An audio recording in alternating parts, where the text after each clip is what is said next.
안녕하세요. 정보가 세상을 바꾼다의 인포뱅크입니다. 이번에 전해드릴 내용은 위기의 독일 경제 2018년 수준으로 하락, 위기 극복할 수 있을까에 대해서 한번 알아보도록 하겠습니다. 여러분의 구독, 좋아요, 그리고 필요하시면 알람 설정까지 부탁드리겠습니다. 오늘 주제를 딱 한마디로 이야기를 해보면 독일 경제가 망해가고 있다. 즉, 위기의 독일 경제라고 보면 되겠습니다. 독일 경제와 같은 경우는 메르켈 총리 시절 국방비 예산을 깎아서 독일 경제를 살렸는데, 그래서 독일 경제는 한때 세계 경제의 모범으로 칭송을 받았죠. 그런데 문제가 있었습니다. 코로나 그리고 2022년 러시아의 우크라이나 침공 이후 활력을 찾지 못하고 있는 거죠. 특히 에너지 가격의 상승이 여전히 고공행진이 되면서 독일 경제는 살아날 수 없고, 또 주요 수출국이었던 중국의 성장도 무시할 수 없는 상황이 되었습니다. 현재 독일의 국내 총생산에 대한 공식 추정치는 구매력 조건으로 2023년 말 기준 4조 509억 달러입니다. 이는 지난 2018년 수준으로 후퇴한 것으로 볼 수가 있는데요. 그래서 우리가 봐야 되는 것은 2018년 수준으로 후퇴했던, 그래서 코로나 이전 수준도 지금 찾지 못했던, 지금 독일이 이 위기를 딛고 결국 성장할 수 있는 것이냐라는 측면이죠. 일각에서는 이를 극복하기 위해 대전환과 과감한 구조조정이 필요하다는 의견이 있지만, 지금 미국과 중국과의 경쟁, 그리고 끝나지 않은 우크라이나 전쟁, 이러한 여러가지 측면으로 보면 결코 쉽지 않을 것이라고 생각을 할 수가 있습니다. 자, 그래서 이번에 알아볼 내용은 위기의 독일 경제 2018년 수준으로 하락, 위기 극복할까입니다. 우리가 기본적으로 봐야 되는 것은 독일 경제의 성장의 가장 큰 핵심을 차지하고 있었던 부분은 바로 자동차 부분이라는 거죠. 이 자동차 부분이 중국의 성장, 특히 전기차로의 전환을 통해서 많이 죽었다라고 볼 수가 있습니다.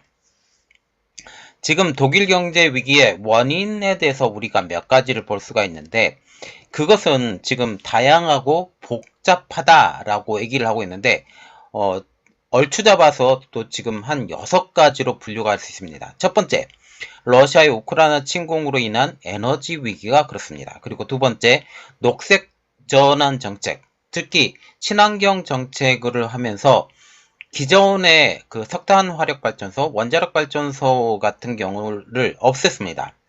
그리고 독일 내에 발전소가 지금 없는 상황이기 때문에 지금 에너지 위기에 많이 위기감을 갖고 있다라고 볼 수가 있는 거죠. 또 중국과의 경쟁도 무시할 수 없고요. 그리고 중국의 경제 둔화도 독일에 치명타를 가했습니다.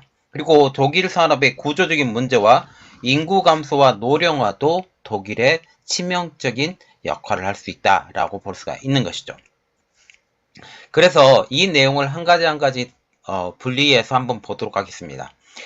첫 번째로 볼 수 있는 것은 러시아의 우크라이나 침공으로 인한 에너지 위기입니다.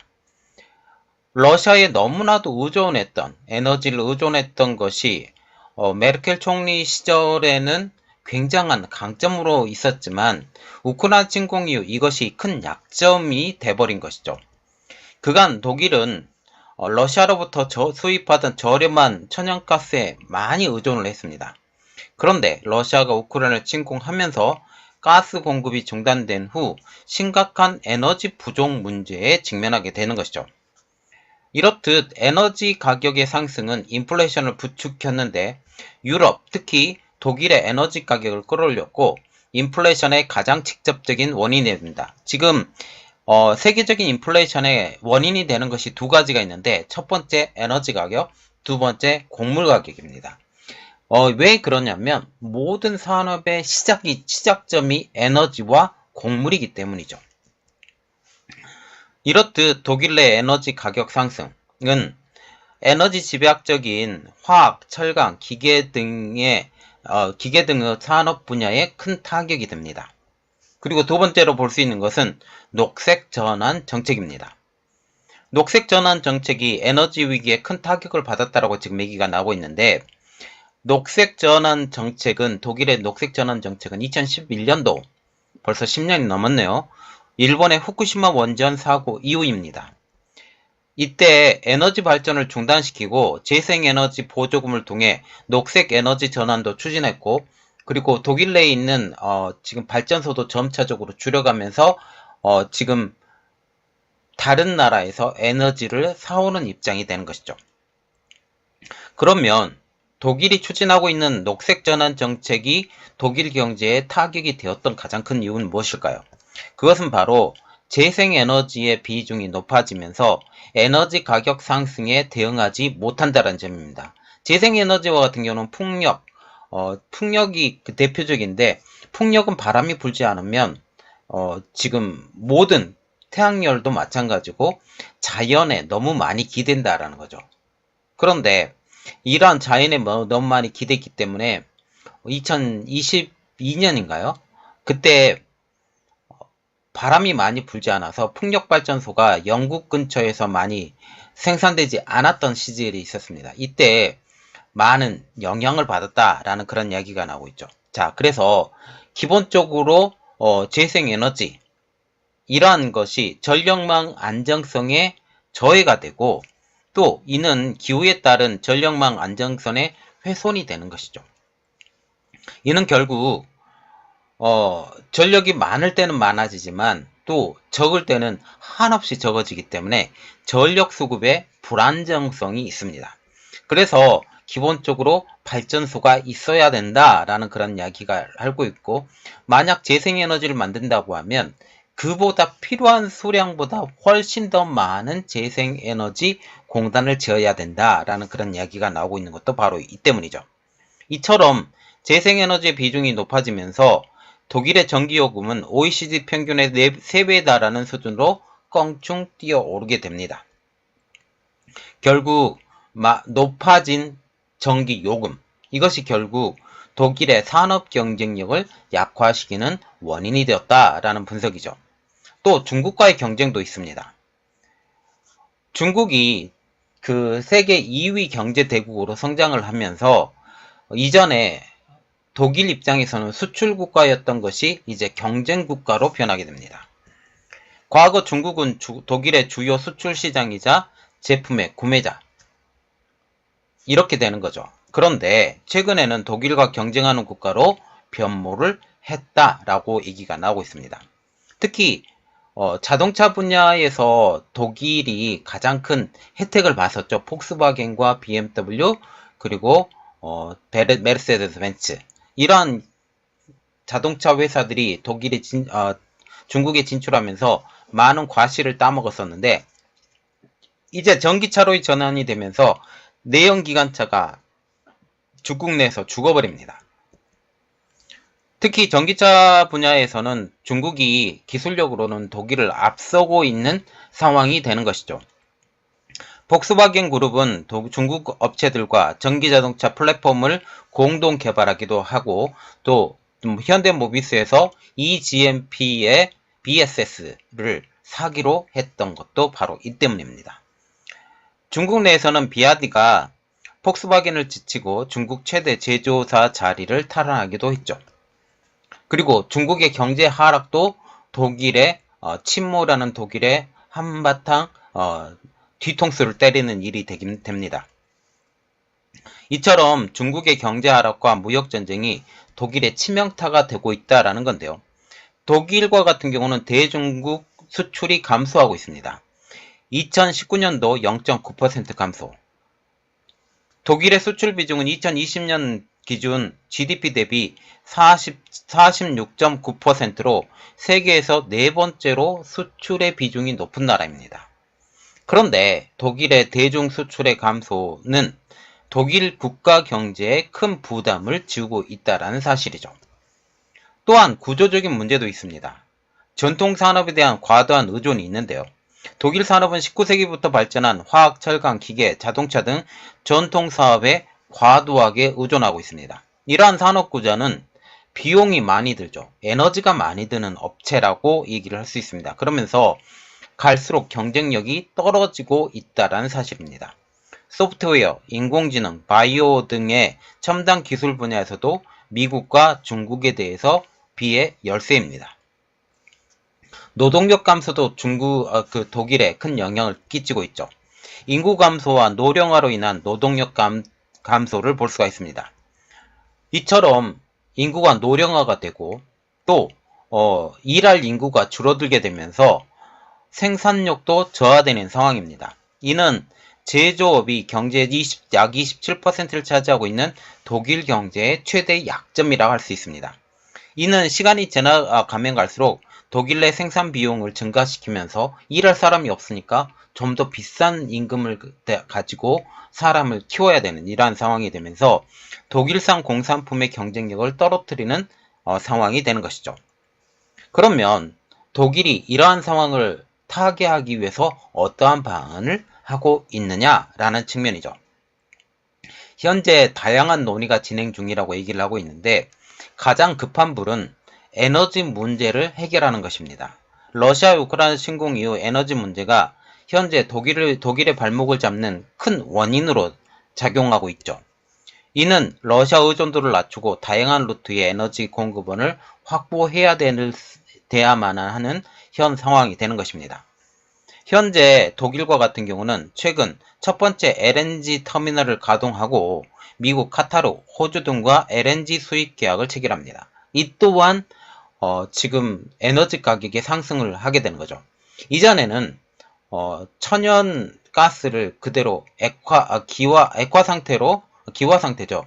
기체 상태로 바로 파이프라인을 통해서 바로 받았기 때문에 저렴한 가격으로 받았지만 이게 더 이상 없어진다라는 것을 의미하는 것입니다. 청정수소를 활용한다라는 이야기도 나오고 있습니다. 독일은 청정수소를 활용한 탄소 중립 에너지의 전환을 추진을 하고 있고 현재 바닷속에 청정수소가 많이 있다라는 그런 이야기도 나오고 있어서 이 내용이 어떤지 제가 또 한번 분석을 해드리도록 하겠습니다.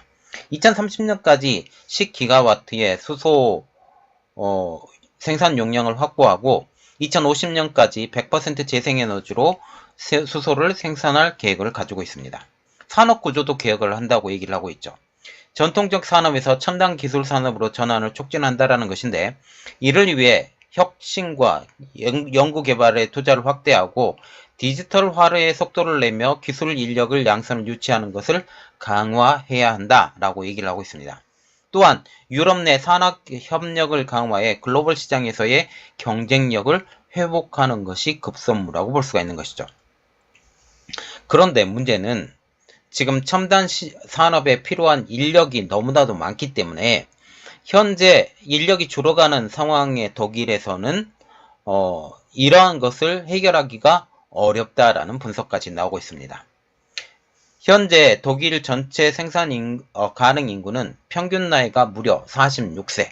이것은 독일이 점점 나이가 든다라는 것을 의미하는 것이죠. 그런데 독일의 문제가 단순히 독일의 문제로 끝나는 것이 아니라 유럽 전체의 문제로 확산된다는 것이 문제죠. 우리가 그래서 봐야 되는 것은 유럽 경제에 영향을 미치고 있는 독일 경제를 볼 수가 있습니다. 독일이 이전에 제가 스위스를 방문한 적이 있었어요. 스위스를 방문한 적이 있었는데 스위스에 지금 거기 있는 사람한테 제가 물어보니까 임금이 스위스가 더 높다고 지금 얘기가 나오고 있거든요. 독일은 점차적으로 경제가 하락하고 있다. 그때 당시가 2019년 정도 되는 걸로 제가 기억을 하고 있었으니까 그런 이야기가 나오고 있습니다. 독일의 경제 약화와 투자 부진, 산업 생산 감소는 독일 시장 전체에 부정적인 영향으로 다가오고 있다는 거죠.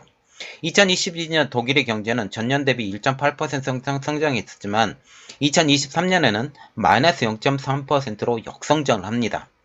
같은 기간 유럽연합 경제도 지금 2022년도에는 3.61% 성장했지만 2023년에는 0.7% 성장에 그치는 부진한 모습을 보이는 거죠. 특히 2023년의 성장이 지금 유럽이나 독일의 성장이 굉장히 낮았다라는 것을 볼 수가 있습니다. 그러면 2024년도에 독일과 유럽 경제의 전망은 어떻게 될까요? 전문가들은 독일의 경제 상황이 어둡다라고 분석을 하고 있습니다. 국제통화기금은 지난 10월 전망에서 2024년 독일 경제가 0.8%, 유럽 경제는 1.4% 성장할 것으로 예상이 되고 있습니다. 그런데 여기에 문제가 한 가지가 더 있죠. 그것은 바로 미 대선이 올해 치러진다는 사실입니다. 미 대선이 올해 치러지면서 문제가 뭐냐? 미국은 독일이나 유럽에 대한 견제가 더 심해질 것. 특히 트럼프 대세론이 있으면서 될지 안 될지는 저는 모르겠지만 저는 가능성이 더 높다고 생각을 해서 트럼프의 발언에 화들짝 놀라고 있는 유럽과 독일 경제를 우리가 생각을 할 수가 있습니다. 자, 그러면서 10월 전망치 IMF가 10월 전망치 10월에서 2024년 전망치를 냈는데 IMF의 이러한 전망치와 같은 경우는 이전의 예상치였던 1.2%, 2.3%보다 더 낮아진 수치이기 때문에 유럽과 독일의 경제는 점점 더 어려워지고 있다라고 얘기를 하고 있고, 이 가장 큰 배경에는 미국의 금리가 낮아지지 않고 있는 배경도 있다라는 것을 의미하는 것입니다. 그리고 독일의 경제 위기는 한국에 대해서도 영향을 미칠 것으로 보이고 있는데요. 부정적인 영향입니다. 독일과 같은 경우는 한국의 주요 수출 시장 중에 하나이고 중국 경제와 독일 경제의 동반 하락은 한국 수출 전선에 부정적으로 작용한다라는 거죠. 그러나 우리가 봐야 되는 것은 중국 경제는 전 개인적으로는 좀 망했으면 좋겠다라는 생각을 좀 갖고 있습니다. 다만 독일의 산업정책, 향후 미래의 비전에 대해서는 한국에는 긍정적인 기회를 제공할 수 있다는 의견입니다. 왜? 독일 스스로 성장할 수 없기 때문에 한국과의 힘을 합쳐야 된다라고 얘기가 나오고 있다라는 거죠. 독일의 산업 체질 변화에 따라서 독일과 함께 한국이 산업 협력을 강화하고 기후 보호와 디지털화 관점에서 혁신과 투자를 독일에 할 수 있기 때문으로 분석이 되고 있습니다. 이후 독일의 첨단 산업 전환에 맞춰서 자동차, 에너지, 바이오 등의 분야에서 협력을 확대하는 것이 바람직해 보인다는 게 전문가들의 분석이죠. 자, 지금 보시면 독일의 경제 살아날 수 있느냐? 독일의 경제는 많이 죽었다라는 얘기가 나왔습니다. 자, 그래서 지금 제가 요즘 들어서 영상을 많이 못 올려드리고 있는데 지금 좀 더 분석된 영상 그리고 일회성으로 소모되는 영상보다는 좀 더 여러분들에게 많이 도움이 되는 영상으로 더 올려드리도록 노력하겠습니다. 자, 이번 내용은 여기까지 하겠고요.